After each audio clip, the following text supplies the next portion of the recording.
We got 5 crazy convicts. Like the sentence. Yeah. We got this school shooter right here. Yeah. Smith Riley in a Cincinnati, Ohio courtroom, who police say confessed to a robbery killing a 20-year-old woman and seriously wounding her boyfriend. Portia Brooks was in her car with her boyfriend Aaron Martin when Smith Riley came up to her car with 2 others looking to rob them. When Smith Riley found out Martin didn't have any cash, he was shot in the head, leaving him with permanent brain damage. Smith Riley then shot at Brooks, which killed her 3 days later. Sorry. Go back away.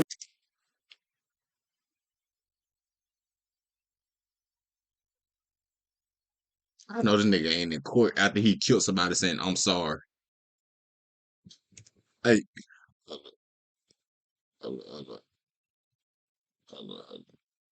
hold on, hold on.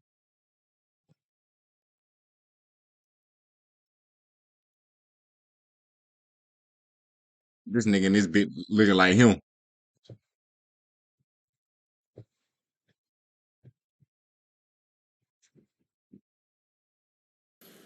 That's all I wrote a song. Hello there, Your Honor. I wanna say I'm sorry for the things I've done, and I try and be stronger in this life I chose. But I want you to know that door I closed. And Your Honor, I'm sorry, sorry, sorry, sorry. To my mother, I'm sorry, sorry, sorry. This is what a couple with. This is somebody that feels genuine remorse. This is somebody that thinks about this every day, and he knows that he can't go back in time and undo what he did. Now, Portia Brooks' mother delivers a victim impact statement. But he killed me mentally, emotionally. He killed my identity as a mother of 3, as a family of 4. This is now Brooks' sister speaking. I have to deal with life without Portia, so he should deal with life without parole. This is moments right before Jaleel Smith Riley gets the news that he will never be allowed to return home again. Defendant serve a term of life without parole. As to count.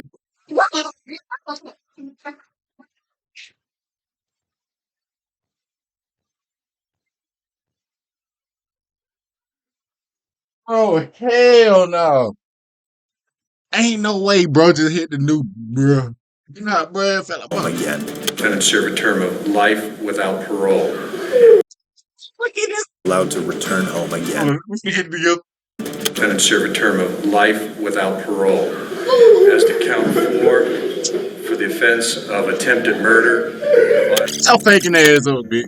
No, This is Diana Lovejoy. She used to be married to Greg Mulvihill living in Carlsbad, California, but soon their marriage fell apart and they divorced. After a messy divorce and lots of legal trouble, it ended with the court ordering Diana to pay $120,000 to Greg for his stake in their family house. The court also ordered that she must share custody of their son. Diana became furious about hearing the court orders, so she planned to kill her ex-husband by teaming up with her boyfriend, Weldon McDavid. Greg was shot in the torso, but luckily the bullet didn't hit his heart, and he survived. Both McDavid and Diana conspired to murder, and the court has sufficient evidence against them. It's so painful that some people in this world seem to think that I would have it in me to do this.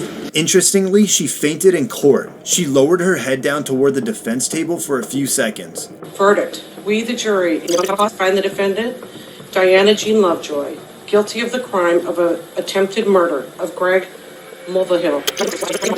And right when you hear guilty, you hear a thud. Guilty of the crime of conspiracy to commit murder. It silenced the courtroom, aside from hearing her family cry in the background. Alright, we're gonna need to take a break. ain't no way this bitch trying to play past out. Look at this here.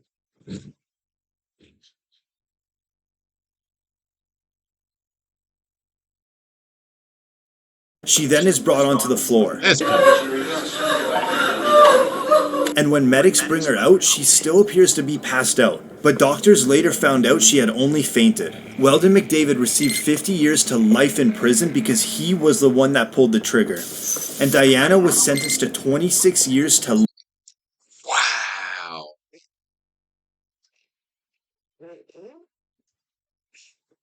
This is crazy, bro. Tearing privileges. life in prison. This is Seth Welch and Tatiana Fusari, a religious farming couple living in Cedar Springs, Michigan, and they are charged with murder of their 10-month-old girl, Mary Welch. Reportedly, they told police they noticed the baby was skinny and underweight, but did not seek medical attention because of their religious beliefs and mistrust of medicine and the government. This is the 911 call of the father when he reportedly found his child dead. How long ago did you find this child? It's about an hour and a half. I was waiting. I called my lawyer first thing to ask, what's the next thing I could do. So you found the child an hour and a half ago? Yeah. And called your lawyer first, correct? Yes. Okay. When was the last time you had contact with the child? Last night, yesterday afternoon, about 3 p.m., she goes to bed, and, that was that. Okay, so you put her to bed yesterday at 3 p.m.? Yeah, and then this morning at, 10. So you're saying it is normal for your children to sleep from around 3 p.m. till 10 a.m.? Usually about 9:30, yeah. And you said when you found her, she was already believed to be deceased, right? Yes. And that's when you consulted with a lawyer? Yep. Do you believe she was beyond help already?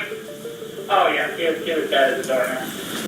Soon after, the autopsy revealed Oh, yeah, she was dead. She was dead at the door. Dead as a doornail. Soon after, the autopsy revealed that the cause of death was malnutrition and dehydration due to neglect by the adult caregivers. And this is the moment they realize they will be spending the rest of their life behind bars. That you're both charged with what they call felony murder while in the perpetration or attempted perpetration of child abuse in the first degree. They're alleging that you murdered one Mary Welch. That is a charge called homicide felony murder. It is life without parole. It requires a DNA sample. It is life without parole. It requires a DNA sample to be taken upon arrest, which is often like a cotton swab or in the inside of your cheek.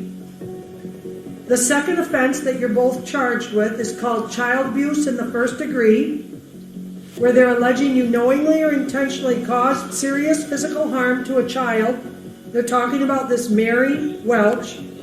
It is a felony, possible penalty of up to life imprisonment or any term of years less than life.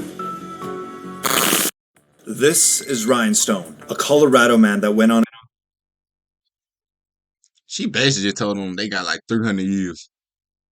a crime spree that spanned 5 counties and was broadcasted live by a news station's helicopter. Stone was convicted of carjacking 3 vehicles, including one with a 4-year-old inside the SUV.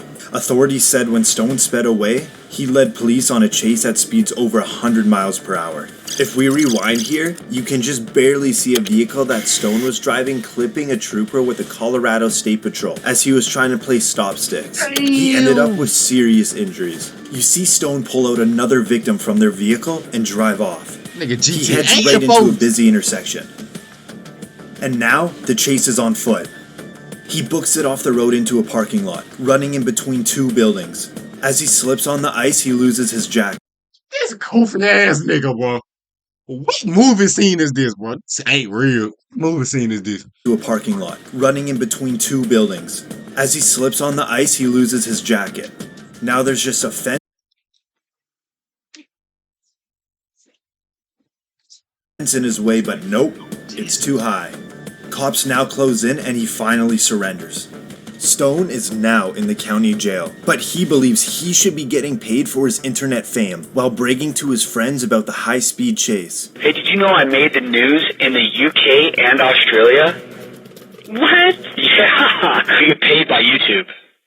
So, Channel 7 News, I believe, is going to be the one that gets paid for that. Well, I'm going to contact Channel 7 News. I want to get paid.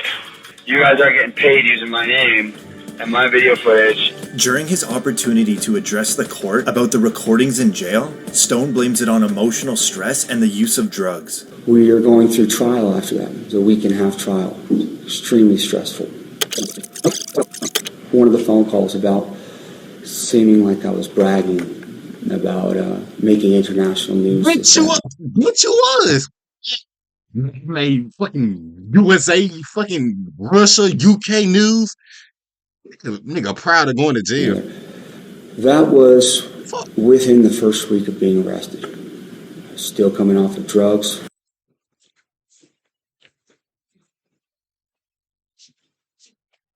Bro, if they get this nigga a slap on the wrist, G. If they get this nigga a slap on the wrist, G, hold on. Stone was convicted of 18 charges, including attempted manslaughter, child abuse, and assault. Then, the judge sentenced him to 160 years in prison.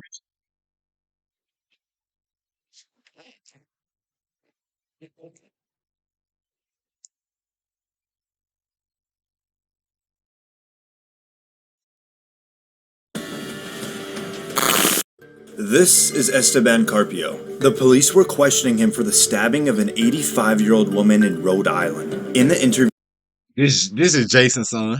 interview room was Carpio and 2 detectives. One of the detectives left the room to get water for Carpio, leaving just him and Detective Sergeant James Allen in the room. Carpio grabbed Allen's gun and then shot him twice, killing him. He then jumped out of a window which was 3 stories high and made a run for it, but was apprehended just 45 minutes later. At his arraignment, Carpio came in wearing a mask designed to stop. Apprehended just 45 minutes later. At his arraignment, What this ain't no. There, hold up. Who he killed? Carpio I ain't going back, bro. I'm finna say if he killed the police officer, inmates ain't doing that shit. Them police is in there beating his ass. came in wearing a mask designed That's to stop the crazy. offender from spitting and biting at others. With also his face being in rough shape, it stunned the courtroom. It wasn't Hell no. Man, he ain't spent shit behind his face because them police officers in there beating the fuck out his ass. so much Carpio with the shocking reaction, more so his family members, making accusations of police brutality.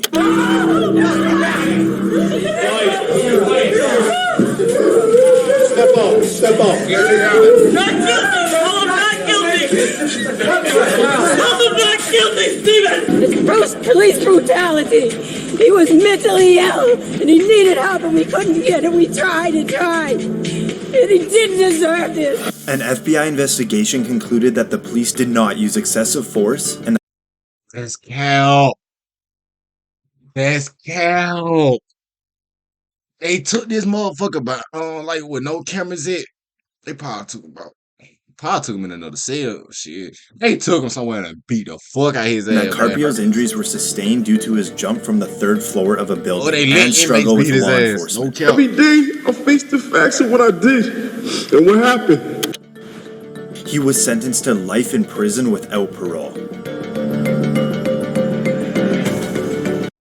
That's tough. If y'all don't give me the 40 subscribers, y'all gonna see me on this bitch next.